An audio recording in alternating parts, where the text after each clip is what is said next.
Hey everyone, and welcome back to Joy at Work. It's November 4th, 2022. I hope you heard the laugh in my voice. I hope you're staying safe. I hope you're well. Just thank you all for your support, feedback, watching the videos. We're over 100 videos. That means I've been doing this for over 2 years. Can't believe it. The pandemic started all of this. So that's fascinating and interesting, but you just never know what things happen as a result of life altering changes. So glad to have you.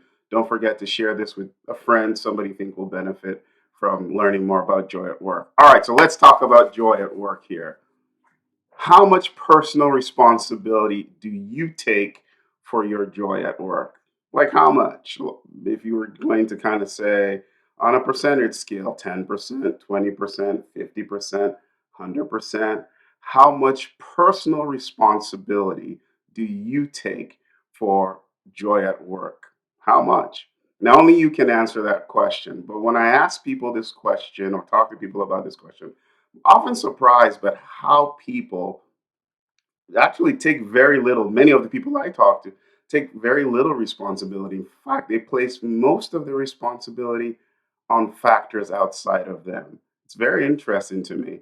And it's interesting because while it is true that there are other factors that influence your experience at work, I've said this before many times, there are other factors. We cannot deny that. We're part of social systems, there are other actors in place. That's all true, but we are also members of that system and we have a huge part to play, a huge role to play in what we're going to experience. It's not that different from, when you get on the highway and you're part of traffic, you can't control what everyone else is doing, but you control like how you're driving and what you're doing. And we know that if you're not careful with how you drive, then it's very likely you're going to be in a tough spot at some point on your trip. And that's sort of the way it is with personal responsibility and joy at work. If you're not taking personal responsibility of owning up to joy at work and being responsible for it, then it's very unlikely that it's going to happen.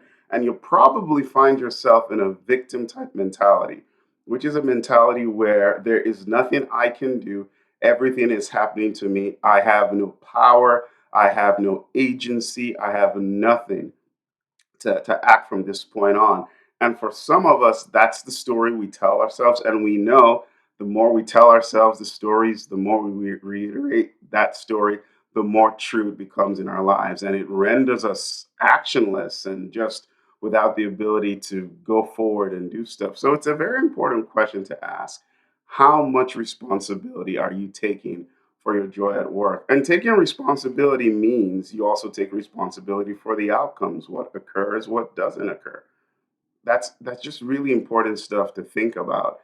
Once we understand and we step into this idea that I am responsible to a large degree for what I'm going to experience at the workplace or how I experience at the workplace, at least for me, it gives us an amount of freedom to act. It gives us the ability to do differently. Like people have said, right? You can change your environment or change your environment, or some people say change the people around you or change the people around you. These are all statements, plays on words that tell us that we have the ability in many cases to potentially act differently, to do something differently. Of course, there's situations where we may not be able to do something different, but we need to make sure that we have gone through that and thought it through, and that we're not telling ourselves a false story because of how we feel at the time. So, again, how much accountability are you taking? How much responsibility are you taking for your joy at work? Personal responsibility is important. It's key, it's fundamental, it's essential